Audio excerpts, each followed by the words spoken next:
The following feature presentation is part of the Skywalking Network.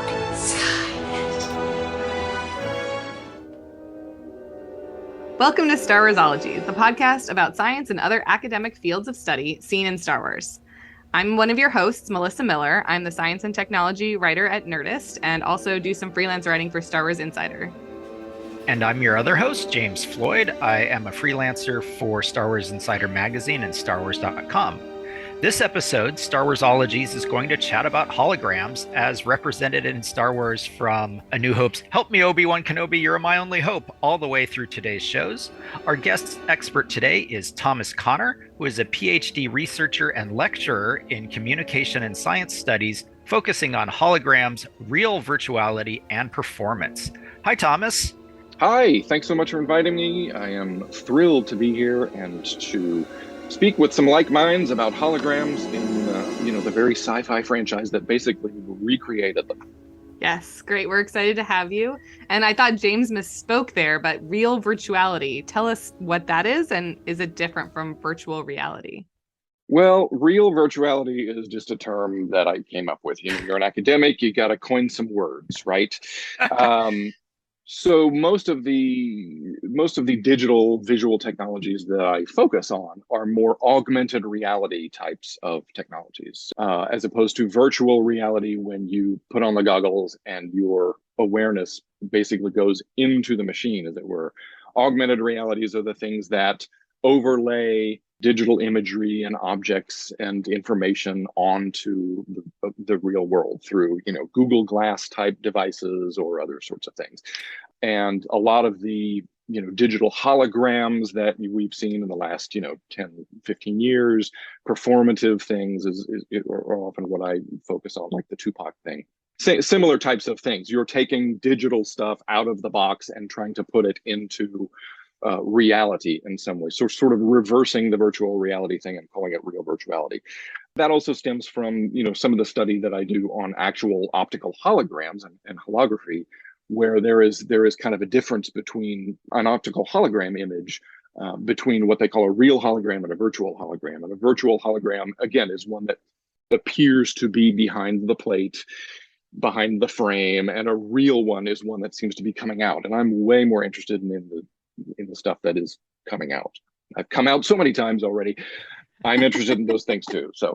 So what are holograms? You talk about two different kinds, but let's just take us through the basics. Well, there's the rub, right? It's the change in the definition of this word that has driven most of my historical curiosity in this. So the word hologram, really has two fairly distinct definitions now. The second of which was, really entirely kicked off by Star Wars. So the first definition, the first hologram idea, the word was really coined in, 1948 by a physicist named Dennis Gabor. Not like Mr. Hollow or anything like that? No, not like Hollow Man, right? And, he actually recoined the word. There was a word that existed for centuries called holograph, which had to do with text. It meant any document that was wholly written by someone's own hand. So it meant to imply, wholeness and completeness. And he was bringing that idea to this image. And his project, he was trying to increase the resolution of electron microscopes. And he theorized a way to do this through this diffractive light pattern, but it needed a really bright light that was not yet available in 1948. And so it was theoretical until lasers came along in the next 10 or 15 years. His definition, His definition was, he called it the art of freezing a light wave into a photographic plate. And so to make a hologram, you essentially situate an object you put it on a table with a bunch of lasers and mirrors in this certain arrangement. You've got one light shining on the plate, the film basically, and another on the object itself. And the diffraction pattern between those two sources gets captured and, like he says, frozen into the plate. And then that image gets revived by another laser or another light so that the 3D image of the object is reproduced. So a hologram is like a replay of the light shining off the object at the time you tried to image it. So That's kind of like just a photograph. It's a still, and it's basically like the things that you see in 2D that are all rainbow colored, whether it's something simple like on your credit card to some of those classic National Geographic magazine covers, like with the skull from the 80s. So that's Exactly. what we're talking about for this is the original hologram. Yes, these are, and I'll refer to them, I'll distinguish them in speech usually by calling them optical holograms because it's a totally optical technique and not a digital technique. And that existed in science. Gabor's hopes for it didn't really pan out. It eventually became sort of an aesthetic thing. And I write a lot about the Museum of Holography that existed in New York in the 70s and 80s, where artists tried to do something unique and innovative with it. But really, it sort of became more useful and more popular as a kitschy thing in exactly the examples that you cited there. We all carry one around in our pockets on our credit cards. So the second definition, at the same time, holograms were sort of going through that transition, optical holograms becoming these aesthetic objects.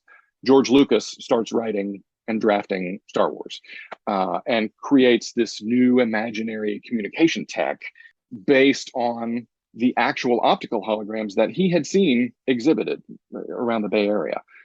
And the definitions in the drafts of the script sound like actual holograms. They originally described the Leia image with this kind of shimmering rainbow effect, like an optical hologram.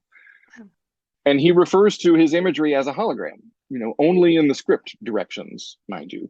But it's not an optical hologram that's like seen on a plate and revived by a light source. As we all know, Leia, the first hologram we see, Princess Leia's, cumbersomely delivered video mail message, is this projected, freestanding, digitally produced image. So you get these three wholly new attributes applied to the same kind of word. And I think the tech is seen, just twice in the first film. I think later in the film, there's like the Death Star battle plans has a little hologram thing to show. Except Right. that I think is more a 2D computer graphics because you see it on a screen there as opposed to projected out. But there is the hollow chessboard, the dejarik things aboard the Falcon, right. and that's supposed to be holographic. I don't know, it still looks good today. It's so beautiful. Yeah, I was trying to think of that, the screens, because I feel like someone gets force choked, via Zoom at some point. But I think you're right that's a screen, not the actual like hologram. Don't do it to me now. So it became a sensation after that, even though, you've got the culture who starts immediately using the word hologram to describe this newfangled imaginary imagery, even though no one in the film actually says the word. Yeah. It's not until I think episode 3, many, many years later, that somebody in a script actually utters the word hologram. Star Trek Next Generation used the holodeck, and presumably other sci-fi-ish stories also started having holograms. Oh yeah, it's been ubiquitous ever since, right? I mean, we can't get away from them, from the Minority Report things and the flying around in front of his hands to the way Star Trek developed them in a completely different way. We can talk about some of the differences there about how Star Wars uses holograms as primarily only a representative communication device. And in Star Trek, you get the use of, first of all, they become more solid because you have actual actors depicting them, and they in turn become presented as these liberal individual subjects. It's less representative than it is ontological. You've got, the Doctor is a person. The Doctor is not an image, even though you could argue either way. I mean, we even have in performance, we have Gwen Stefani's making a holoback girl. I haven't heard about that one. I think that's probably just a dad joke, is my guess, James. Okay. That was good though, because you could imagine it, right? Like that actually sounds like something that now she's gonna hear this and get that idea. Oh, right, exactly. Gwen, call me Gwen. I mean, I've seen holograms by people as diverse as Ronnie James Dio. I came up to LA to see the Ronnie James Dio hologram, and it's like, who thought he was an interesting subject for a hologram? But it was, kind of an interesting show. Wow, I had no idea. So I'm curious, what did you study that you ended up getting, this sort of focus? And did seeing Star Wars influence you to learn more about holograms? Sure. Well, I came to this kind of backwards. I became interested in a lot of the current spectacles, namely a lot of the music performative stuff that I mentioned. And then then I got interested in the history of it. Once I found out that the system that is used to produce something like a Tupac hologram or any of these others is based exactly on this Pepper's Ghost stage illusion that was created in the 19th century. A lot of new media scholarship is a bunch of reminders that new media is never new. It's all based on a lot of old stuff with a lot of venerable history. My personal interest in this started with a press release that I got. I was a music critic for a long time. I was a journalist for 20 plus years before academia, and most of that time was a pop music critic. I was at the Chicago Sun-Times as the music columnist, and I got a press release one day that said, and I still remember the headline, it said, "Meet the world's first virtual pop diva." And it went on to describe this amazing technological spectacle about this young girl from Japan who was actually a hologram, and she was going to perform in concert. And it sounded just bizarre enough that I thought, well, I'll go check it out and get a blog post out of it or something. I've got dinner that night, but I'll stop by, I'll see it. So I stopped by, and the place is jam-packed. And so my journalism spidey sense kind of goes up, and I'm like, something's going on here that I don't know about. I need to pay attention. Massive crowd in the theater. It's one of these like Fathom events kind of things where the concert's in Japan, but it's being simulcast across America. Tons of people there. The show starts. Everybody's into it. Everybody there except me knows what's going on, is excited, starts singing along. And character at heart here is called Hatsune Miku. She is what is called a Japanese Vocaloid performer. This is basically a digital character that has been created to sing songs that are written for her using a particular software. And it, through a long story short, it became this huge popular thing in Japan. And they use this kind of Pepper's Ghost technology to then put her on stage. So you've got a theater full of live people. You've got a stage full of live musicians playing music. And the only thing that is then different about the concert experience is that in place of the human singer in the center of the action, you now have a projected anime figure that is doing all the singing, allegedly. That's projected on a screen in front, or like a glass, or what is it projected onto? It's projected onto a transparent screen that is on the stage. There are a couple of different ways you can set up a Pepper's Ghost. The way that I'm describing in the Hatsune Miku, for instance, you've got a transparent screen on the stage that is, I mean, A, it's transparent, and B, they make sure that, you don't see the edges, because you're not supposed to see the screen. You're supposed to engage with the image as if it's not an image, as if it's an entity there in your social space and social relations. And the projection, in this case, the projection is coming from behind. It's a different kind of technology. Other technologies, the projection is in front onto a reflective surface that is also hidden, and then that light reflects onto the same sort of transparent screen on the stage. But either way, you've got a digital animation that is being projected, and the light is captured onto this transparent screen so that it looks like there's this person standing there among all these other people. And because these are usually presented on stages among other musicians, or in the case of like Tupac, you had Dr. Dre and Snoop Dogg standing right next to him, and they sort of had this choreographed interaction with each other. That sort of adds to the, oh, this is a real thing that deserves to be there and taken seriously as an entity. And so I'm, that night I'm sitting here watching this thing, and my jaw hits the floor, and it's this wild spectacle. And I think, well, all right, I'm texting my friends. I'm not going to make dinner. I start taking notes. I'm like, this is what I'm going to write my master's thesis about. And that's where it's gone since. I've been writing about this stuff ever since.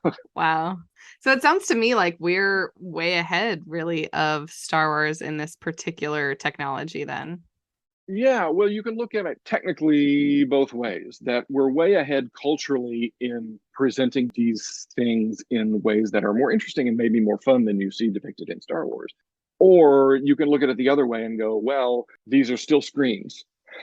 There is still a material screen involved. We're not projecting Princess Leia or anybody else into midair, which is still and probably will remain some kind of impossibility.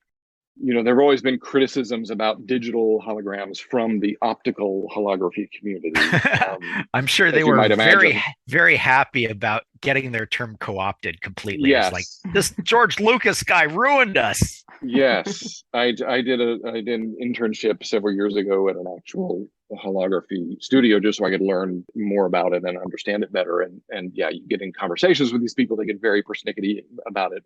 Even in my work, there's lots of air quotes and scare quotes. I have to talk about holograms, and then I have to talk about quote unquote holograms in that way. There was a famous holographer I think it was in the early 80s. He was at a conference. His name's Stephen Benton. And he said something at a conference to the effect of, this image of R2-D2 that has captivated millions of people, and these people ought to know better. He said, photons do not yet turn around in midair as they would have to for such a result. I mean, tell it to the lightsabers, Wow, Right, I'm just right. thinking about, at the level that photons turning around in midair and basically spreading everywhere so that anyone on any side of it gets the light. That's really mind-boggling. Yeah, That's crazy. It's a huge challenge to think about when you really get technical about it. Because you would have to scatter a coherent image omnidirectionally so that Luke, C-3PO, R2-D2, and Obi-Wan can see the same thing from where they are. Well, it's not the same. Yeah. You're eyes seeing the follow different sides you? of Wow, Melissa just found a way to make holograms really creepy. Well, and that's one thing that I write about a lot too, is that this should be an uncanny, creepy phenomenon that is essentially not. It's not presented that way in the film, and we often experience them and talk about them in real life as if it's just this, natural futuristic thing going on. It's this totally mundane thing in Star Wars, right? Everybody has seen these, but essentially, it's creepy. It's a ghost. The spectrality of this imagery should freak us the frack out, right? But we're so used to the disembodied voices of radio and the phantoms of cinema and television that, this is just another ghost for us in modern life. Well, it's like, when you put on the 3D glasses and you see the thing there, your brain registers that object in front of you and you start reaching for it. And so this is something without the glasses that, you're should be reaching for because it's not really there. You can see through it, but it's there. One of the other ways that I've seen maybe holograms kind of done or could be done is having a whole bunch of like little tiny LEDs or something spinning around really fast that turn on and off. So it creates a 3D light object. Is that a different style? Are those holograms, or is that something else? Well, the way I broadly use the term hologram, yes, it all follows under that umbrella, right? There are numerous different kinds of prototypes in play right now in trying to create this kind of imagery. One of the things, this may be what you're describing or related to it. There are hologram fans. That's basically so what it's essentially a fan that's placed just like a fan would be, but it has a bunch of LED lights on it that are programmed in such a way so that once the fan is spinning, I don't know the details about how that kind of thing works, but it produces an image that seems to move and seems to be 3D in such a way. And if you did that in a way that was 3D, you could then have, instead of just having a flat fan, you have it as kind of a two-dimensional fan blades coming up. And then when that spins, you could get 3D looking things. And I've seen those... if that doesn't exist, I just invented it. Yes. You're on a roll. Rush right out and get the patent now. Wow. I've seen the fans in situations where they're placed, they have to be placed kind of up high because there is that instinctive urge when you see a spectral hologram 3D image that you want to reach out and touch it. And, if you reach out and touch the spinning fan, that would end badly. But there are some other things. There's another colleague of mine and I who are writing a paper right now about haptic holograms and different ways that there are some technologies trying to create a sense of touch, of something for you to actually touch. And there's using sound waves and using jets of air and all these different sort of experimental methods so that, if you create some digital image of Princess Leia, you might be able to reach out and actually touch her hand or something like that. And she would be like, no, don't touch me. Yes. No, in this environment, maybe that was a bad example. We'll start with just simple, cups and saucers. Well, yeah. And it's interesting to think about Star Wars, the communication, Princess Leia, obviously. And then I know I think it's episode 1, there's like a walking thing that's. Yeah. Sidious like is on talking, a holographic walking thing and the Neimoidians are talking to him. Right. So the communication thing, but when you were talking about the concert that you went to, it's, not out of the realm of possibility that it's being used in different ways, right? Like the Holo News, isn't the news called Holo News? Yeah, the And Holo The News HoloNet. Yeah. right, the HoloNet, yeah, and concerts and stuff like that. Just because we don't go and see all of these fun things doesn't mean that there's not, clubs and stuff like that where these things are being used. So I was trying to think before we did this about if there is any like really entertainment or cultural hologram representation. In the special edition of Jedi, did they add some hologram to the Jabba music palace thing? I can't No, remember. I no. think that was all The, live. Okay. yeah, All right. we do see in the Clone Wars and some of the animated series, they do a little bit more with holograms. You kind of get basically a radio station that some clones are listening to, and it has kind of a holographic DJ type thing. Right. And we see it mostly for point-to-point communication or recordings of presentations. Admiral Akbar's Death Star on Endor thing. Right. That's the hologram battle plan I'm thinking of. Yeah, that's the one. And then media and broadcasting that they still have 2D broadcasting, but then also you go walk through a city and there's basically like pop-up ads. That's what I was thinking too. Yeah. Something on Coruscant, like advertisements. Yeah. Right. Sort of a crossover like with what they do in Blade Runner and that sort of thing. Yeah, but Yeah. one of the things they created in Clone Wars cartoon is something basically just a holographic disguise matrix that you wear it and it changes your appearance. It's an appearance changing thing, and it combines with some sort of little vocalize changer. So you talk with the voice that matches the face you've created. And how would that be different? Because that you're kind of projecting over a body that's a 3D object as opposed to projecting into a space. Right, and that makes me think, isn't there something like that in Total Recall? Isn't there a moment where some guy basically like transforms his face in some digital way to get by a security clerk or something like that, and then it goes wrong and he Well, and I know that face Black Widow does it in one of the MCU movies where she like pulls off a oh right, yeah, sheet basically from her face, and she's the Black Widow movie has that tech. Mm-hmm. And the best musical hologram, of course, is Jem. Yes. Oh yeah. Jem and the Holograms. Thinking about who use holograms for that's their whole use of holograms is for disguise, so that they can get into hijinks before the show, and then they have the holographic outfits for the show and all that kind of stuff.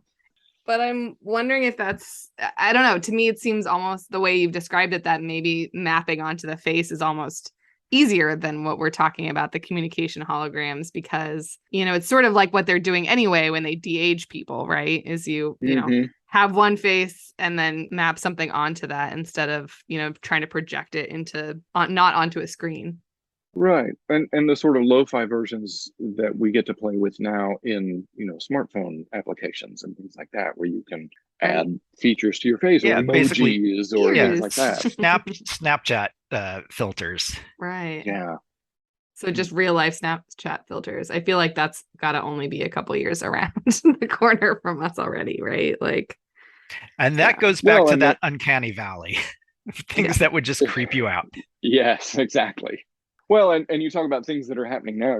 One of the scenes that you get often in Star Wars is in the Jedi Council chamber, where you have various knights who are around the realm who can't make it to the chamber, so they zoom into the meeting in hologram form. Oh, and they're sitting there right in their chair as if they were sitting, as if they were really there. So it's like the projector puts them in their chair, and hopefully they're sitting on a similar enough surface where they are. Right. Or the computers are so good that even if they're standing somewhere, it just maps them onto a seated body. I mean, you can do a lot. You're more inventive than I am. I've always thought that this was great for furniture makers in the long time ago far away, because this means you have to have one chair in the chambers and the exact same chair wherever they are. Well, that would be the easiest way to do it. But you have a lot of technology today, especially after the pandemic, that's being sold as and marketed as this sort of option, a solution to Zoom fatigue or a 3D hologram Zoom option. I'm in conversation with a lot of people at Proto Hologram, which is this company in LA that makes these hologram machines that are, they look like a phone booth. basically. And on the production end, you've got somebody who stands in front of your basic sort of stage setup with a blank background and cameras, capturing the image that is then sent into this box, and it's made to look like a 3D sort of image, and that's being sold in similar ways, that you can zoom into the Jedi Council meeting or your basic board meeting, but you're in color. But you're in color, yeah, and you're not transparent, and it looks remarkably real. Yeah, it's pretty impressive. Yeah, when we were talking about it being sort of actually creepy, I was thinking about that. Like, I think I would actually rather be in a room where, little paddle screens were like following me, which I feel like happens in maybe The Kingsman or some other movie. Demolition Man has like the little screens that are following you with the faces. That's exactly what I'm thinking of. I love that movie. So yeah, you're in a movie and all these little paddles with screens are following you, versus being in the Jedi Council chamber would actually be kind of creepy because of that chair question now. It's like, are you sitting where you are? Did they take a hologram of your body and they're just mapping your face onto it currently? Because that would be weird. Are the chairs holograms? I'm gonna have to go back and watch this scene now. Well, see, Kiadi Mooney phones it in, but he's actually naked back at his end, and they just map it onto his Jedi robes. Right. All those zoom gaps could have been fixed in that way. Yeah, no, I mean, has the pandemic and video conferencing and Zoom and all of that sort of stuff really accelerated the fields here, the study, or just sort of shown a light on what you have been up to anyway? I think it's accelerated the marketing language in that way more than anything. I remember early in the pandemic, though, I read some things out of China about somebody was trying to invest in holographic elevator buttons and ATM panels, so that there was something projected away from a surface, so that you didn't have to touch the surface especially early in the pandemic, when we were especially concerned about touching things. That's interesting. And it's affected just the way I talk about things, because part of what I find interesting about both the real and the imaginary technologies like this is the ways that it represents this desire for us to create something more satisfying and present with these technologies. And through the pandemic, especially using this very technology, and I'm pointing at the Zoom screen, we know that this has done some great things. And we're emerging from the pandemic, I think, more aware of how it's better than we thought it was going to be in March 2020, right? When we all hated it. There are some really good uses of this now. This is one of them. But it's still fairly unsatisfying when you are in different contexts, when you really want to be with your mother, when you really want to be with a loved one and have a greater sense of presence. And we want more of that from our technologies, and holograms in this way are just really representative of that. Yeah, no, I'm intrigued now by the haptic holograms that you were talking about. So interested to see what comes of those. Yeah, that definitely takes us more towards the Star Trek idea of holograms being basically real physical objects and people, but simply made out of light, and even with holographic bullets that can kill if the safety protocols are turned off. Right, because what makes us a hologram in Star Trek instantly more real and socially valuable and respectful and all that is the solidity, is when it gains solidity of some way, and mobility as well. The Doctor in Voyager, at first he's trapped in the sickbay. That's his holodeck. That's right. But eventually they give him the mobile emitter so that he can run around. Now, that's partially a narrative, interesting thing that they do, but it's also a production thing, just as it is in Star Wars. In Star Wars, you have people needing to communicate, and film of someone talking on the phone is really boring. So if you can make that conversation visual in both ways, then you have a much better, more interesting visual narrative. Same sort of thing in Star Trek. I'm sure after a season or two, Robert Picardo was like, you know what, can I do something on another set? Can I get out of here in some ways? And I'm sure the writers wanted that as well. And so they came up with, as they always do in these inventive shows, some way to jailbreak him out of that, limiting system. And then, in Star Trek, I think the Doctor's narrative is super interesting, because over the next several seasons, they do a lot of really interesting, some really hokey, but some really interesting narratives about what it means to become human in that particular way, in becoming solid and becoming respected and integrated with the rest of the crew.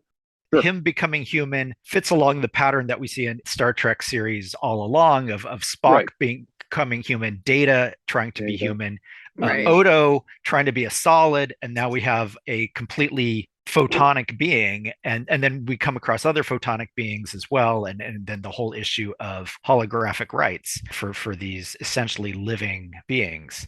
We don't really see that in Star Wars at all, that we don't really see kind of AI type things. We just simply see it as a tool and not so much combined with other things. So we've kind of seen different places where it could be used in different ways, but it seems like in Star Wars, we're kind of still limited to the language that we saw originally in A New Hope and Return of the Jedi and Empire, of holograms being kind of grainy and see-through, not having, great resolution.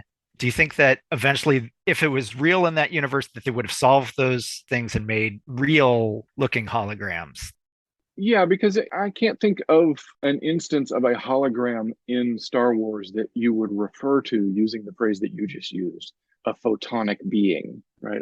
A photonic image maybe, but not necessarily a being of itself. The only thing that comes to mind that might lean into crossing that line is the hologram of Snoke that you get. Oh yeah, I forgot about that in one of the later films. Because in Star Wars, in most of the Star Wars narratives, you get holograms that are, again, they're communication devices, so they're usually small, they're usually handheld things, or they're on the dashboard of the ship or whatever, or they're maximum life-size characters, like in the chamber. I can't think of another example of a hologram that is larger than life-size until you get to Snoke. Right. And while the Snoke hologram is still representative, he's still beaming in. It's a Zoom call, it's telepresent, but it's larger than life. It's huge, right? Yeah. But it's for a different purpose. Right. It's still that kind of communication, but it's in a different ritual context. You've got more of the spiritual power and political power overtones, and he needs to appear in this larger than life form in order to sort of remind you on the other end that you are kneeling and you are subservient and that sort of thing. I am Oz, the great and powerful. Exactly. Pay no attention to that man behind the digital whatever. Well, and I remember telling my husband walking out of The Force Awakens that I really hope, I had lots of questions about Snoke, and what I really wanted to be true when I saw The Last Jedi was that he was he's like Babu Frick size, right? like I was like, okay, I really want Snoke to be like 3 feet tall, maybe, and have like a voice modulator and projecting himself up into this huge throne. I wanted that so bad. And Rian Johnson had plenty of ideas that I didn't have, but apparently that wasn't one of them. Well, going back to Empire, we do see that when Vader makes his call to Palpatine, Palpatine is just a kind of a big head taking up the same space as like Vader's whole body. Right. You don't see too many holographic busts like that. That's interesting. Yeah, that makes me think more of Wakanda, right? Like in Black Panther, they have those handhelds, and those are mostly busts that I can think of. But those are supposed to be like solid vibranium moving up and down, but still it has the same effect. It's making a touchable but virtual thing, I guess. Yeah. I guess it's real reality, but like an animated form. Right. Melissa, you brought up something that I think is really interesting, and it touches on something I've been working on recently. There was a Fox reality series last fall called Alter Ego. Are you familiar with this at all? Yeah, it was interesting. I'm surprised. It was canceled. Nobody watched it. Some people thought it was creepy, etc. But it's your traditional singing competition show. It's sort of on the model of The Masked Singer, only instead of actual masks, this time your singers are backstage performing in the mocap outfits and all that. Cool. And they are presenting on stage as holograms. And their avatar, they have some say in the design of their avatars, and so people get a little crazy, and there's lots of blue skin, and some people have flaming hair and tentacles and all this kind of stuff. Amazing. I thought of it when you were talking about Snoke and you were thinking that he was totally different than what he was projecting, because there's a lot of discourse in that show about how these holograms can be used for exactly that purpose. in order to stoke up the emotional drama of the reality show, they present a lot of narratives about the singer's origins and where they came from.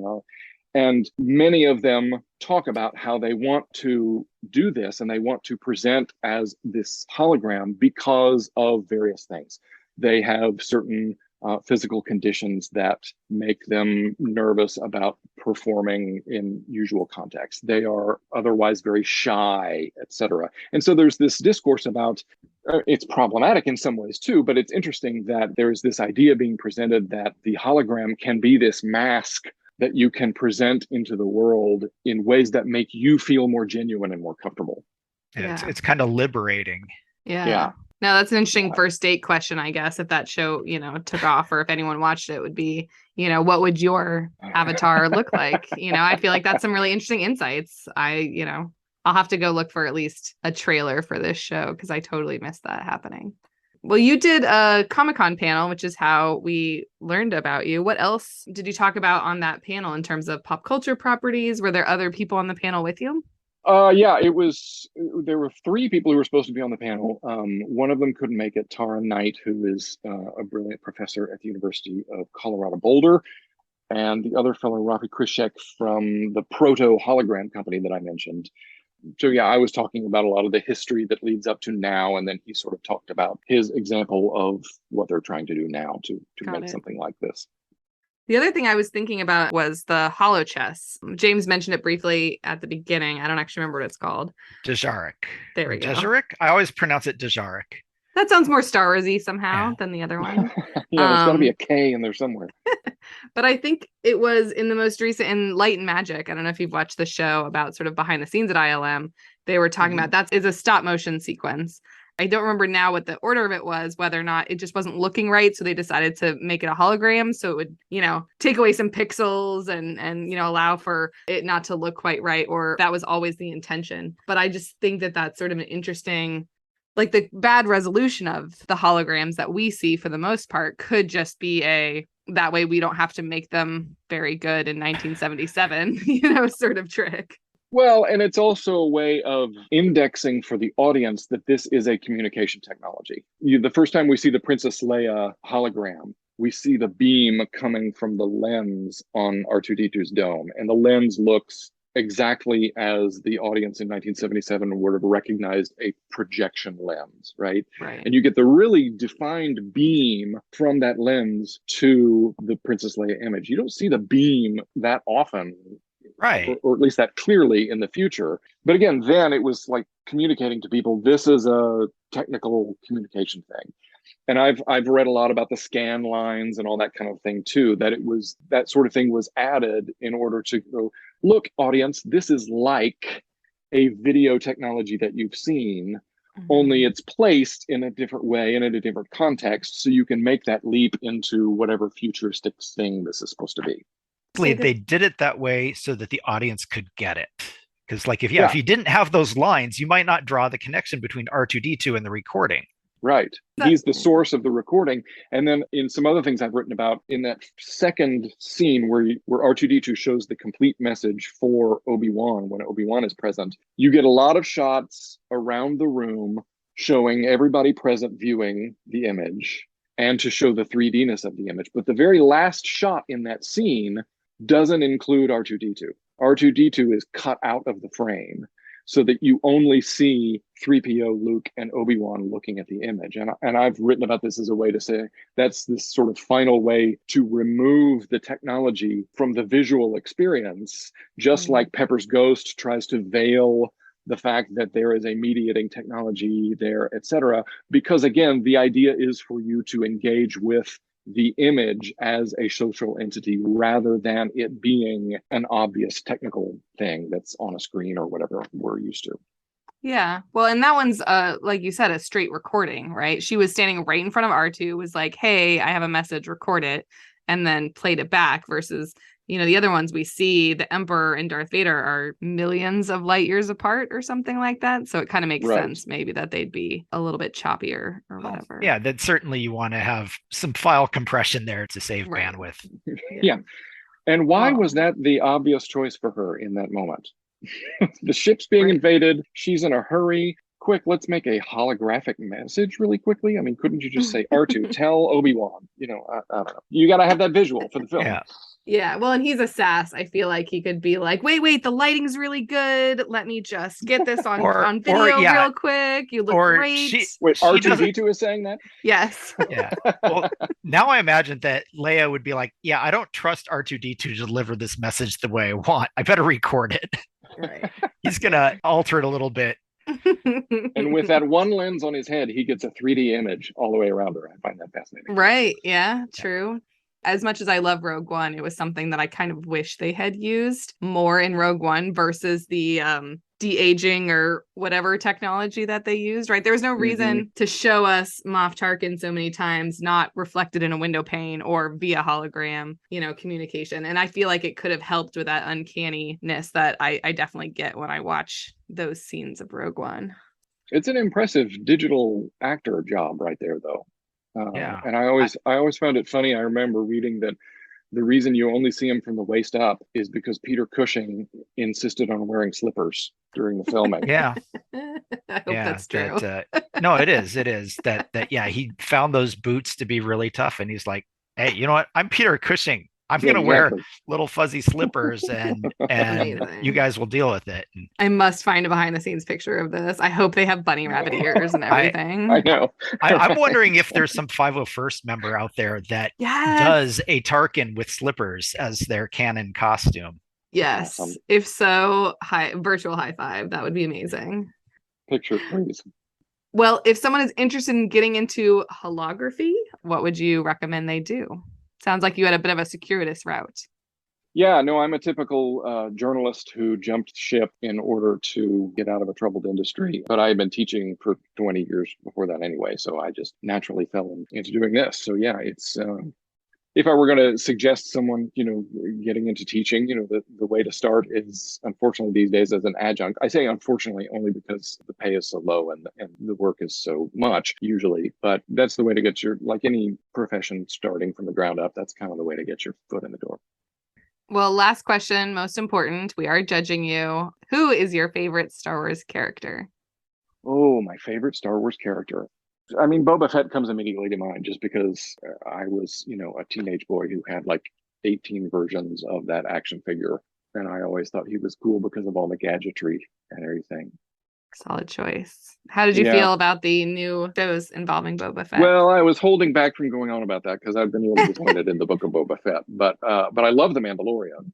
Everyone I know who was super into Boba Fett was disappointed in Book of Boba Fett. And those of us who didn't care that much about the character were like, yeah, sure, this is fine. So yeah, I can see that. It makes sense because you had, if you were a teenager, you had your own ideas about where he'd been and where he was going. And so if they don't do it the same that you had been thinking about. Yeah, no, I love the backstories. I'm not that well read in all the novels and all that in the Star Wars universe, except some of my favorite books there was a series of short story collections from many years ago. Tales of the Bounty Hunters, Tales of Jabba's Palace, that sort of thing. I love it whenever somebody justifies the work that some of these guys did on some of these, people did on making this creature who sat in a corner, and somebody then takes that up and writes this whole life story for them. I love that kind of stuff. And there was a really great one about Boba Fett in one of those. And I think the whole thing takes place inside the Sarlacc's stomach. It's great. Oh, right. Yeah. I remember that one. Those books were my favorite. Yeah. Tales of Jabba's Palace. I can draw a direct line to what we are doing right here. And, 10-year-old me reading Tales of Jabba's Palace. Yeah. So much absolutely. Fun. Okay. Well, thank you so much for coming out and joining us, Thomas. We certainly learned a lot about holograms and how we as a society kind of interact with them and how Star Wars changed the entire concept of holograms. I feel like now you two, all of our listeners can, the next time they hear someone use hologram, be like, well, actually, that is an optical hologram. Quote unquote hologram. Right. Thank you so much for having me. It's been great to chat virtually about virtuality in Star Wars. Yeah, we didn't ask you where to find you. So where can we find you on social media or any of your upcoming publications that you mentioned? You bet. You can find more about me and my research and contact me through my website, which is just my name, Thomas Conner. That's Info. Great. Well, thanks so much for being here. Thank you so much. That wraps up this episode of Star Warsologies. We want to thank our guest, Thomas Connor, and we want to thank all of you for listening. And I really want to thank all of our fans that came to see me at Silicon Valley Comic-Con. You can find my panel, ILM Creatives Celebrate 20 Years of Episode 2, on our YouTube channel. I put up all the slides. We had some great ILM people come out and share with me behind the scenes photos from the early 2000s, and it was a really great panel, and there were a couple people who came and spoke to me specifically, and I really appreciate that support and for having a full room at Silicon Valley Comic-Con. Who did you have on that panel? I had Don Bees, John Goodson, Kim Smith, Nelson Hall, and Fawn Davis, and then Adam Savage was there to introduce us, but he didn't stick around for the panel because he had a million places to be that weekend. Awesome.